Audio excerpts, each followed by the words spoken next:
ரொம்பவே எதிர்பார்க்கப்பட்ட ஈரான் அமெரிக்காவினுடைய அந்த டீல் நடக்கலை. சுவிட்சர்லாந்தில் வச்சு கையெழுத்தாகும், அதை இம்ப்ளிமெண்ட் பண்ண போகிறோம் அப்படின்னு சொல்லி இரண்டு நாடுகளுமே அறிவித்தார்கள். இரண்டு நாடுகளுமே வேறு வேறு மாதிரி சண்டை போட்டுக்கிட்டாங்க. ஒரு நாடு ஈரானை பொறுத்த வரைக்கும் லெபனன் மேலே நீ சண்டை போடுற, லெபனனை வந்து இஸ்ரேல் அடிச்சிட்ருக்காங்க, அதனால் இந்த டீலை இப்போதைக்கு செய்ய முடியாது அப்படின்னு சொன்னாங்க. இவங்க சொல்கிறதுல ஒரு நியாயம் இருக்குது. ஏன்னா லெபனன் நாட்டை அடிக்கிறதும் என்ன அடிக்கிறதும் ஒன்று தான். அங்கே ஹிஸ்புல்லா இருக்காங்க. அந்த ஹிஸ்புல்லாவினுடைய தலைவர்கள் வேறு யாருமே கிடையாது. ஈரானுடைய ஐஆர்ஜிசி இருக்குல்ல, இதிலிருந்து விலகி போனவங்க இல்லாட்டி இதில் இருக்கக்கூடிய முக்கியமான தலைவர்கள் தான் நாங்கள் ஹிஸ்புல்லாவில் தலைவராக வச்சுட்ருக்கோம். அப்படிங்கிற நேரத்தில் நீங்கள் லெபனன் அடிக்கிறங்கிற பேரில் ஹிஸ்புல்லாவை ஒட்டு மொத்தமாக க்ளோஸ் பண்ணிடுறதுக்கான வாய்ப்புகள் இருக்குது. அதை தடுக்க வேண்டும் அப்படின்னு சொல்லி அமெரிக்காட்ட சொன்னாங்க.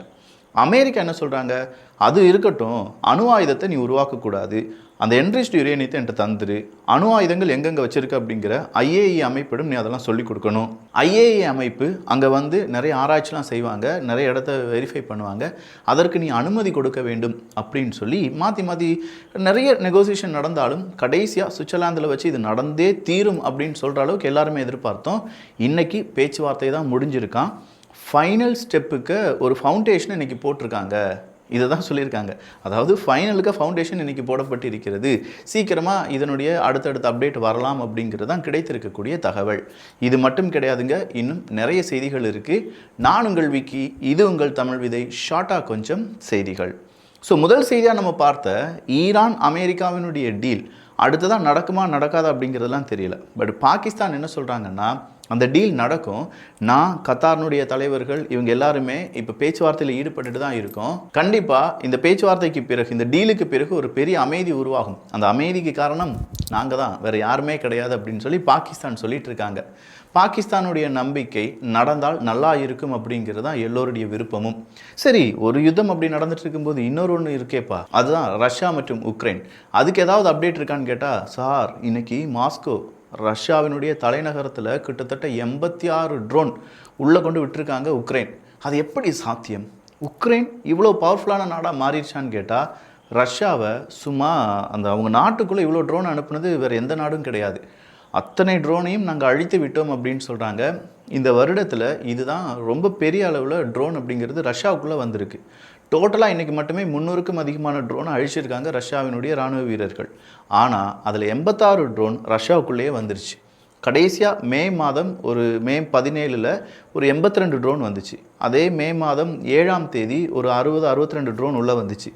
இதுதான் கூடுதலான ட்ரோன் ஒரே நாளில் உள்ளே வந்தது அப்படின்னு சொல்லக்கூடிய அந்த பெஞ்ச் மார்க்கை செட் பண்ணிடுற போது, அதெல்லாம் கிடையாது ராசா, இதோ 86 ட்ரோன் அப்படின்னு சொல்லி புதிய பெஞ்ச் மார்க்கை செட் பண்ணியிருக்காங்க உக்ரைன். இது ரஷ்யாவுக்கு கோபத்தை கொடுத்துருக்கும். பட் கோபம் கொடுத்தாலும் இதை சமாளிப்பதற்கு ரஷ்யா திணறிட்டு இருக்காங்க அப்படிங்கிறது நல்லாவே தெரியுது. நாட் ஓன்லி ரஷ்யாங்க, எந்த சின்ன நாடாக இருந்தாலும் சரி, பெரிய நாட்டை அடிப்பதற்கு இந்த மாதிரி குட்டி ட்ரோனை வச்சு பெரிய விளையாட்டு காண்பிக்கலாம் அப்படிங்கிறது தெளிவாக நமக்கு புரிய வருது. அடுத்ததாக வந்திருக்கக்கூடிய செய்தி தான் ஆஸ்திரேலியாவிலிருந்து.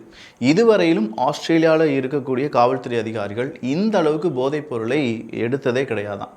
அப்படி ஒரு அண்டர் கிரவுண்டுக்குள்ளே போதை டன் கணக்கில், அதுவும் பெரிய ஒரு போதைன்னு வச்சுக்கோங்க, அது பேர் சொல்லக்கூட நான் விரும்பலை, அதை கண்டுபிடிச்சிருக்காங்க. இதை வச்சு லட்சம் மனிதர்களை கூட அழிக்க முடியும் அப்படின்னு சொல்லியிருக்காங்க. ஸோ அந்த அளவுக்கு ஒரு பெரும் போதையை கண்டுபிடித்திருக்கிறது ஆஸ்திரேலியாவினுடைய காவல்துறை அதிகாரிகள். அடுத்ததாக யூகேனுடைய பிரைம் மினிஸ்டர் ஸ்டார்மர் அவர்கள் தான். ரொம்ப இழுபறிக்கு பிறகு ஸ்டார்மர் அவர்கள் யூகேனுடைய பிரைம் மினிஸ்டராக வந்தாங்க. இதோ அவர் அவருடைய பதவியை ராஜினாமா செய்கிறார். ஜூலை 9 வரை நான் இருப்பேன்ப்பா, அதுக்கு முன்னாடி புதிய பிரைம் மினிஸ்டர் தேர்ந்தெடுத்துடலாம், ஒன்றும் கவலைப்படாதீங்க அப்படின்னு சொல்லியிருக்காங்க. இந்த 6 வருடங்களில் கிட்டத்தட்ட 10 நபர்கள் 10 பிரைம் மினிஸ்டர்ஸ் மாறிட்டாங்கன்னு தோணுது. அப்படி இல்லைனா 10 வருடங்களில் 6 பிரைம் மினிஸ்டர்ஸ், இது ரெண்டில் ஏதோ ஒன்று நடந்திருக்கு. பட் இவ்வளோ ஃப்ரீக்வெண்ட்டாக இந்த பிரைம் மினிஸ்டர்ஸ் யூகேயை விட்டு காணாமல் போகிறாங்க. நிறைய பேர் வந்து பார்த்துட்டாங்க, யாராலையுமே அங்கே நிற்க முடியலை. அரசியல் அப்படிங்கிறது அவ்வளோ பெரிய ரொம்ப மெஸ்ஸாக இருக்குது யூகேயில்.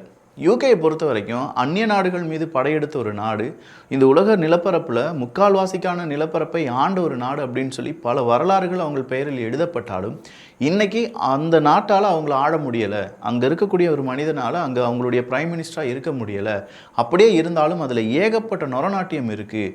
அவங்களால உலக அரங்கில் மறுபடியும் நாங்களும் ஒரு பெரிய நாடு தான், நாங்களும் முன்னால் பெரிய நாடாக இருந்தோம் அப்படின்னு சொல்லக்கூடிய அளவுக்கு ஃபோர்ஸ்ஃபுல்லாக நிற்க முடியல என்பதை இன்றைக்கி பலரும் உணர்ந்து வருகிறார்கள். தெரிவிக்கிறார்கள். வான்ஸ் அவர்கள், ஜேடி வான்ஸ் அவர்கள் தான் சுவிட்சர்லாந்து போயிருந்தார். அவர் என்ன தெரியுமா சொல்லியிருக்காங்க? Progress made in US Iran talks, IAEA ஆக்சஸை ஈரான் சம்மதித்து விட்டார்கள் அப்படின்னு சொல்லியிருக்காங்க. நான் முதலே சொன்ன மாதிரி IAEA அமைப்பு அப்படிங்கிறது இன்டர்நேஷனல் லெவலில் நியூக்ளியர் எனர்ஜி எங்கே இருக்குது, அணு ஆயுதத்தை தயாரிக்கிறாங்களா இல்லையா, இதெல்லாமே செக் பண்ணக்கூடிய ஒரு அமைப்பு. இந்த அமைப்பினுடைய ஆக்சஸை கொஞ்சம் நாட்களாகவே ஈரான் கொடுக்கவே இல்லை. அவங்க நாட்டுக்குள்ளே வந்து நீங்கள் அணு ஆயுதத்துக்கான ஏதாவது இப்போ ரிசர்ச் செய்கிறீங்களாப்பா அப்படின்னு கேட்டால், அந்த இடத்த திறந்து காண்பிங்க அப்படின்னு கேட்டால் ஈரான் திறந்து காண்பிக்க மாட்டாங்க. அதுக்கான ஆக்சஸ் உங்களுக்கு இல்லை சார், நீங்கள் போயிட்டு வாங்க, நாளைக்கு வாங்க அப்படின்னு சொல்லி அனுப்பிடுவாங்க. ஆனால் இப்போது ஈரான் அமெரிக்காட்ட சம்மதம் தெரிவித்திருக்கிறார்களாம், இந்த ஆக்சஸ் IAEAக்கான ஆக்சஸ் அப்படிங்கிறத நாங்கள் கொடுக்குறோம். அப்படின்னா அமெரிக்கா ஈரானுக்கு ஏதாவது செஞ்சுருக்காங்களான்னு கேட்டால் எஸ், 90 தினங்களுக்கு ஈரானுடைய ஆயில் வாங்கி கொள்ளலாம். அதுக்கான சாங்ஷன்ஸ், பொருளாதார தடை அப்படிங்கிறத 90 நாட்களுக்கு நாங்கள் விலக்குகிறோம். 60 நாட்களுக்கு கம்ப்ளீட் ஆகும், 30 நாட்களுக்கு ஒரு சில கண்டிஷனையும் சேர்த்து மொத்தம் 90 தினங்களுக்கு நாங்கள் ஆயில் சாங்ஷன்ஸ் அப்படிங்கிறத விலக்குகிறோம் அப்படின்னு சொல்லியிருக்காங்க. இதனால் கொஞ்சமாக ஈரானுக்கு பணமும் கிடைக்க வாய்ப்புகள் இருக்குது. அடுத்ததாக உலக அளவில் அவங்களுடைய ஆயில் மார்க்கெட்டை சந்தைப்படுத்துவதற்கான ஒரு வாய்ப்பும் அமைந்திருக்கிறது. அடுத்த 15 வருஷத்தில் எகிப்து கூட சண்டை போட போகிறாங்களாம் இஸ்ரேல். இதை நான் சொல்லலை, இஸ்ரேலில் இருக்கக்கூடிய நபர்களே சொல்லியிருக்காங்க. அப்படிங்கிறது இப்போது பெரும் பேசு பொருளாக மாறி இருக்கு. ஸோ நெக்ஸ்ட்டு 15 இயர்ஸில் எகிப்து கூட சண்டை அப்படின்னு சொல்லும்போது ராஃபா க்ராசிங் எகிப்து, எப்பா ரொம்ப பெரிய அளவில் காசா பிரச்சனையில் எகிப்து தானே இஸ்ரேலை கொஞ்சம் கொஞ்சம் செய்கிறது தப்புப்பா அப்படிலாம் சொன்னாங்க, பேச்சுவார்த்தைக்கு அழைத்தார்கள். அப்படிப்பட்ட எகிப்தையே இஸ்ரேல் அடிக்க போகுது அப்படின்னு சொன்னால் கொஞ்சம் பார்த்துக்கோங்களேன். கடந்த 6 மாதங்களில் மியான்மரில் இருக்கக்கூடிய அந்த இராணுவம் இருக்குல்ல, இராணுவ ஆட்சி தானே நடந்துட்டு இருக்கு. அவங்க கிட்டத்தட்ட 700க்கும் அதிகமான பொதுமக்களை கொன்று குவித்திருக்கிறார்கள். இந்த 700க்கும் அதிகமான நபர்கள் அங்கு நடைபெறக்கூடிய இராணுவ ஆட்சிக்கு எதிராக குரல் கொடுத்தவர்கள். அத்தனை நபர்களும் கொலை செய்யப்பட்டிருக்கிறார்கள் என்பது கூடுதலான தகவல். அடுத்ததா பிரான்சும் ஜெர்மனியும் சேர்ந்து டிஃபென்ஸில் நாங்கள் தன்னிச்சையாக செயல்பட போகிறோம், எந்த நாட்டையும் தற்சார்புன்னு சொல்லுவோம்ல, எந்த நாட்டையும் நம்பாமல் அதற்கான அடுத்த கட்ட நடவடிக்கையில் எங்கள் 2 நாடும் ஈடுபட போகிறது அப்படின்னு சொல்லியிருக்காங்க. நேரடியாகவே சொல்லியிருக்கலாம், அமெரிக்காவுக்கு எதிராக நாங்கள் எங்களுடைய டிஃபென்ஸை அதிகப்படுத்த போகிறோம், கண்டுபிடிப்புகளை அதிகப்படுத்த போகிறோம் அப்படின்னு சொல்லியிருக்கலாம். அந்த தைரியம் இன்னும் பிரான்ஸுக்கும் ஜெர்மனிக்கும் வரவில்லை என்பதும் குறிப்பிடத்தக்கது. அடுத்ததான் சூப்பர் எல்னினோ அப்படின்னு சொல்கிறாங்க, காட்ஸிலா எல்னினோ அப்படின்னு சொல்கிறாங்க. இன்றைக்கி பல நாடுகளில் பல ஏரியாக்களிலும் வெப்பக்காற்று அப்படிங்கிறது அதிகமாக வீசுகிறது. ஸோ ரொம்ப ரொம்ப கொடூரமாக இருக்க போகுது சூப்பர் எல்னினோ அப்படிங்கிற தகவல் பல தலைவர்களால் பரப்பப்பட்டு வருகிறது. நிறைய நியூஸ் மீடியா அதை பற்றி டிஸ்கஸ் பண்ண ஆரம்பிச்சிருக்காங்க. ஹீட் ஸ்ட்ரெஸ் அப்படிங்கிறது உலகத்தில் பல இடங்களில் வர தொடங்கிருச்சு அப்படின்னு சொல்லக்கூடிய தகவலை விஞ்ஞானிகள் கூற ஆரம்பித்திருக்கிறார்கள். IRGCனுடைய மிசைல், ட்ரோன் அட்டாக், இது எல்லாமே ICCயில், இன்டர்நேஷனல் கிரிமினல் கோர்ட் ஆஃப் ஜஸ்டிஸில் கண்டிப்பாக அதெல்லாம் போர் குற்றம் தான். ஏன்னா அவங்க செய்த எல்லாமே, ஒரு மிசைல் வந்தாலும் சரி, அங்கேருந்து ட்ரோன் வந்தாலும் சரி, அதை போர் குற்றமாக தான் அறிவிக்க வேண்டும், அதை ஜஸ்ட் ஒரு போராக அறிவிக்கக்கூடாது அப்படின்னு சொல்லி இஸ்ரேலில் இருக்கக்கூடிய NGOக்கள் ஒரு வழக்கை தொடர்ந்திருக்கிறார்கள். அடுத்ததாக ரூபி அவர்கள், மார்க்கோ ரூபி அவர்கள் இன்னைக்கு குவைத், யுனைடெட் அரப் எமிரேட்ஸ், பஹ்ரைனுக்கு அவருடைய அந்த ட்ராவலை ஆரம்பிச்சிருக்காரு. ஏன்னா ஈரான் அமெரிக்கா பேச்சுவார்த்தை நடந்துட்டு இருக்குல்ல, அப்போ ஈரானுடைய நட்பு நாடுகள், ஈரானுடைய எதிரி நாடுகள், அமெரிக்காவினுடைய நட்பு நாடுகள் இதை எப்படி பார்க்கிறார்கள், அவங்க என்னென்ன விஷயங்களை எதிர்பார்க்கிறார்கள், அமெரிக்கா ஈரானுடைய இந்த டீலில் அவங்களுக்கு என்ன நன்மை நடக்குது, இதெல்லாம் எக்ஸ்பிளைன் பண்ணுறதுக்கு தான் மார்க்கோ ரூபியோ அவர்கள் இந்த டிராவலை பயன்படுத்த போகிறார் என்பது குறிப்பிடத்தக்கது.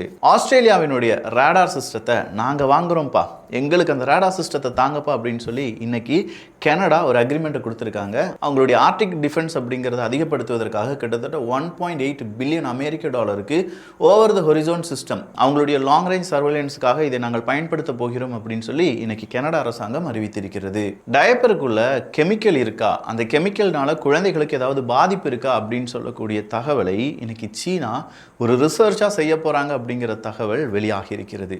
இதை நாம சொன்னால் இங்கே கான்ஸ்பிரசி பேசுகிறோன்னு சொல்லிடுவாங்க, சீனா சொல்லியிருக்கிறதுனால ஐயோ அப்படியா அப்படின்னு சொல்லி கேட்டாலும் கேட்பாங்க. ஸோ நிறைய செய்திகள் சொல்லியிருக்கோம். இந்த செய்திகளை பற்றி உங்களுடைய கருத்துக்கள் இங்கே வரவேற்கப்படுகின்றன.